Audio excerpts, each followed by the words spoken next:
باب ما جاء فی صفت اکل رسول اللہ صلی اللہ علیہ وسلم، حضرت نبی کریم صلی اللہ علیہ وسلم کے کھانا مبارک کھانے کے بیان میں حدثنا ہارون بن اسحاق الحمدانی قال حدثنا عبد بن سلیمان عن ہشام بن عروہ عن الکعب بن مالک رضی اللہ عن ابیہ قال کان رسول اللہ صلی اللہ علیہ وسلم یأکل بأصابع الثلاث ویلعقنہن۔ حضرت کعب بن مالک رضی اللہ تعالی عنہ فرماتے ہیں کہ حضرت نبی کریم صلی اللہ علیہ وسلم 3 انگلیوں سے کھانا تناول فرمایا کرتے تھے اور بعد میں ان کو چاٹ بھی لیا کرتے تھے۔ اسی طرح حضرت انس بن مالک رضی اللہ تعالی عنہ فرماتے ہیں کہ جناب رسول پاک صلی اللہ علیہ وسلم کے پاس کچھ کھجوریں لائی گئی اور میں نے دیکھا کہ وہ آپ کھجوریں کھا رہے تھے اور بھوک کی وجہ سے اکھڑواں بیٹھ کر یعنی کسی چیز پر سہارا لگا کر کے تشریف فرماتے۔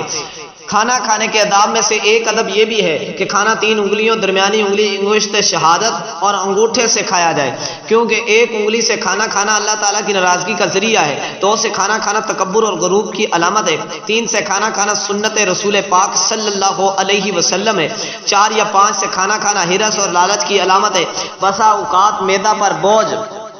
ہو جاتا ہے، کھانا حلق میں اٹک جاتا ہے، اس لیے سب سے بہتر طریقہ یہ ہے کہ 3 انگلیوں سے کھانا کھایا جائے۔ ہاں اگر کوئی عذر ہو یا ضرورت ہو، مثلا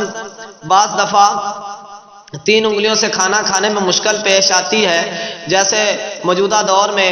کوئی کھیر وغیرہ بنی ہو یا کوئی اس طرح کی چیز ہو، حلوہ وغیرہ، تو اس کو جو ہے کیا کرتے ہیں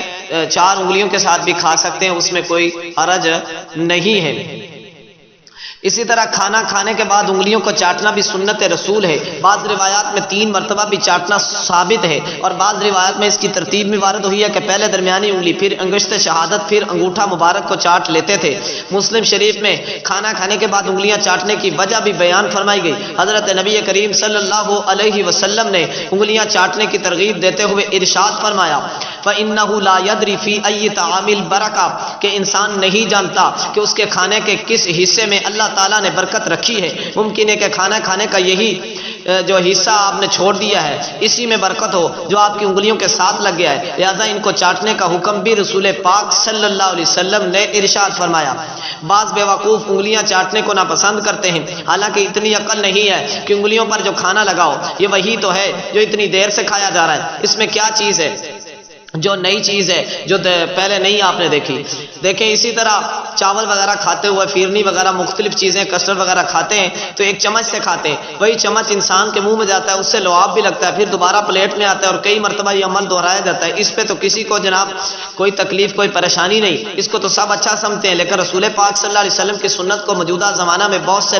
نااہل اور کم عقل لوگ جو ہیں وہ اس کو نہیں سمجھ سکتے اور اس کو برا سمجھتے ہیں۔ حافظ ابن حجر رحمۃ اللہ تعالی لکھتے ہیں کوئی شخص اپنے فعل کو قبیح سمجھے تو اس کے متعلق تو کلام کیا جا سکتا ہے، مگر حضرت نبی کریم صلی اللہ علیہ وسلم کے فعل کو ناپسندگی کے ساتھ دیکھنے سے کفر کا خطرہ ہے، اس لیے اگر کسی کو طبی طور پر کراہت بھی ہو تو اس کو عادت ڈالنی چاہیے اور رسول پاک صلی اللہ علیہ وسلم کی سنت پہ اس کو عمل کرنا چاہیے۔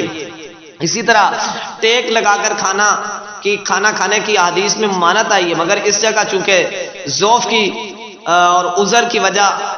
نبی کریم صلی اللہ علیہ وسلم نے کھانا جو کھجورے وغیرہ کھائی ٹیک لگا کے، اگر آدمی کمزور ہو، ضعیف ہو جائے، بیمار ہو جائے، کوئی مسئلہ ہو، کوئی عذر ہو تو اس وجہ سے ٹیک لگا کے کھانا کھا سکتا ہے، اس میں کوئی حرج بھی نہیں ہے۔ ایک روایت میں یہ بھی آتا ہے کہ حضرت نبی کریم صلی اللہ علیہ وسلم کھانا کھانے کے بعد اپنی کھانے والی انگلیاں کسی دوسرے شخص کو بھی پیش فرما دیتے تھے تاکہ وہ بھی ان بابرکت انگلیوں کو چاٹ لے،